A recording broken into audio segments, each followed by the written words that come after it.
Good morning. Happy Wednesday. It is May 24th at 6:30. Thanks for staying with us. I'm Caitlin Heck here with Wanya Reese and meteorologist Alex Forbes. It seems like the start of the day, Alex, is already off to a more beautiful start than what we were seeing for the past couple of days, rain-wise at least. That's right. We're not seeing as much of it across central Georgia this morning, and we've got sun on the way for the afternoon. Yep, we're still looking at the overcast skies right now, but we are looking at breaks in the clouds as we get our way into the noon hour or so here in central Georgia. So looking live there in Perry, 65, picking up on a raindrop or two over at the Perry Airport, but even more so down into Dublin and Macon counties this morning. We'll slide down there in just a second, but first in Monroe County this morning, light shower in and around the Forsyth area, Bolingbrook, that's south of Lake Juliet, and then over towards Barnesville this morning there in Lamar County. Let's go down here into Macon County, a steady rain south of Marshallville. It's going to be in the Montezuma area as you get up towards Taylor County and then over towards the Schley County line. Also a steady rain in and around Byronville. Most of that in Dooley County this morning is going to be along and west of Interstate 75. But our temperature is going to warm into the 70s as soon as the clouds begin to break in the 60s. Until then, I think we get to about 79 this afternoon. Our average high is 88, so we're going to still be well below that. Winds out of the northeast at 10 to 15 miles an hour. But we do have an uncertain holiday weekend forecast. The low pressure system in the Atlantic is going to come ashore in the Carolinas, come a little closer to us here in central Georgia. I'll explain what that means coming up here in just a moment. Thank you, Alex. We have a developing story for you. The GBI is looking into the shooting of a teenager in Dublin. According to a release that happened just before 9 on Monday night, a 17-year-old reported getting shot several times in the 1200 block of Academy Avenue. The release says that the teen is in critical condition at a local hospital. So far, no arrests have been made. If you have any information, the GBI is asking you to call the anonymous state tip line at 1-800-597-TIPS. That number again for you, it's 1-800-597-TIPS. New from overnight this morning, the sheriff's office in Boone County is investigating a double shooting at a West Macon apartment complex. They say it happened around 11:30 p.m. at the Summit Apartments off of Edna Place. Someone started shooting in the parking lot, hitting two 21-year-old men. Both are listed in stable condition at the hospital.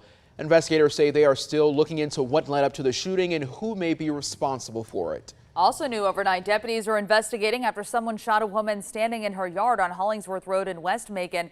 They say a 24-year-old woman was standing in front of a home around 10 last night. Someone fired several shots, hitting her in the leg. She is in stable condition at the hospital. Investigators don't have any information on who fired the shots, but if you have information on either of these shootings that happened less than a mile apart, you can contact Macon Regional Crime Stoppers. The number is 1-877-68-CRIME. Again, it is 1-877-68-CRIME. A downtown Macon business owners say they want their staff and customers to feel safe. That's why they're asking for better deputy presence there. Called that number at 2 o'clock in the morning and said, I got an issue. I got help on the way. Right now, the Bibb County Sheriff's Office has a special unit working downtown between 6 p.m. and 3 a.m. Lieutenant Cedric Pinson heads up that unit. He says so far it's working. In the 7 weeks before the unit, they had 12 shootings that happened. Since that change, only 4. But some people in the meeting say while they see the benefits, they'd like to see better presence, especially when the bars close. Sheriff David Davis told business owners that they're working to fix their staffing problems. He hopes they'll be able to expand their operations downtown soon. Part-time and full-time deputies, we've hired about 70 folks since the first of the year. We really turned them on. Some business owners worry too much presence could deter business as much as crime. 6:34, more than 20 dogs were taken from a Jones County home after a dog fighting raid, and they're now at a private rehab facility. The Jones County Sheriff's Office says it started when the sheriff's drug unit served a warrant at a home on Briarwood Circle off of Joycliff Road last week. They found the dogs. You see treadmills, chains, and weighted collars. The Sheriff's Office says they believe the homeowner, Dan Cleveland, was operating a dog fighting ring. County Administrator Jason Risner says Animal Services took the dogs to a rehab center yesterday. They go to a rescue organization that is affiliated with federal authorities, and so at that facility they'll be evaluated, and hopefully some of them will be able to go to new homes, but that organization will kind of handle that process and make those determinations. The Sheriff's Office says Cleveland is a convicted felon and had guns in his home. He's charged with dogfighting, marijuana distribution, and firearms possession. Well, the Baldwin Sheriff's Office says they have made 2 arrests in a scam that targets people when they are at their most vulnerable. They say people are posing as funeral home workers, asking the recently bereaved for money. It's the first time they're seeing this in the county. Major Brad King says they learned about the scam after suspects tried to cash a $14,000 check. King says it's being orchestrated by inmates inside Georgia prisons. He says they're finding victims through obituaries and then targeting older people. Milledgeville funeral home directors say it is heartbreaking. Funeral home directors say when you make arrangements with them, you should get an itemized bill showing what you owe. They say it's unusual to get a call for an additional payment, and if that happens, you should hang up and call the funeral home directly. Low-income expected mothers can now get more federal financial help. This month, Governor Brian Kemp signed House Bill 129 expanding the temporary assistance for needy family benefits. The federal program covers working moms from the time of conception. It provides up to $300 a month. Previously, mothers had to wait to receive money until the child was born. The bill is designed to support moms and reduce maternal and infant mortality. The Center for Reproductive Rights says Georgia has the nation's highest maternal mortality rates. The law also allows women already on welfare to be eligible for increased funds if they become pregnant again. And that's our hope, is that by trying these things in a very social way, in a comfortable way, that you'll gain the confidence and skills to be able to do it safely and comfortably on your own.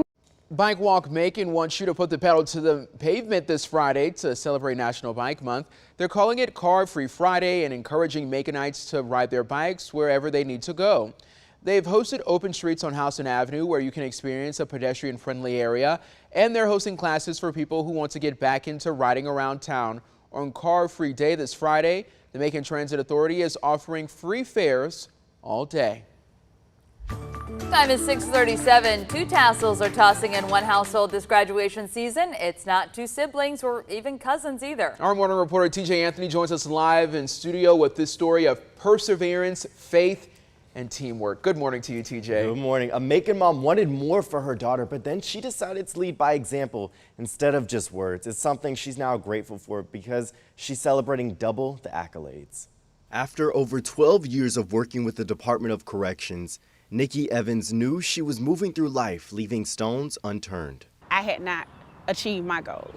She realized that after motivating her daughter to transfer from public school to a private religious school, because she wanted her to be closer to a higher power. So one of the pacts that we made was, if she go into, this transition with an open mind, then I would go into transition with her. Something her daughter, Aaliyah Williams, was hesitant about at first. I had to leave my family, I had to leave my friends, and I was going into high school in a couple of years, and it was people that I wanted to spend my high school years with. But her mom embarking on her college undergraduate journey at Mercer University, while Aaliyah attended Tatnall Square Academy, made all the difference. I knew that if I was gonna support her and push her to achieve her goals, that I had to do the same thing.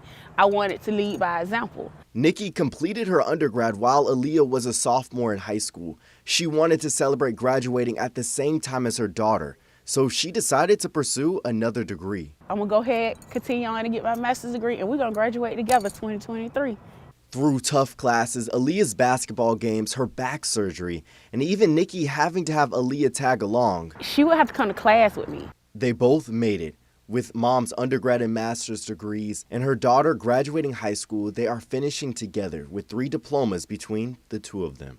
Oh my goodness, such a phenomenal story. So TJ, what are her daughter's plans, for the future? So she is headed south to Albany State in the fall to pursue a degree in nursing. And she has goals of becoming a traveling labor and delivery nurse. So she has big goals for the future. Oh, that is so great. And what an inspiring story for her mom to be right there, pushing her and pushing herself too. Yes, it warms my heart. Great job on that story, TJ.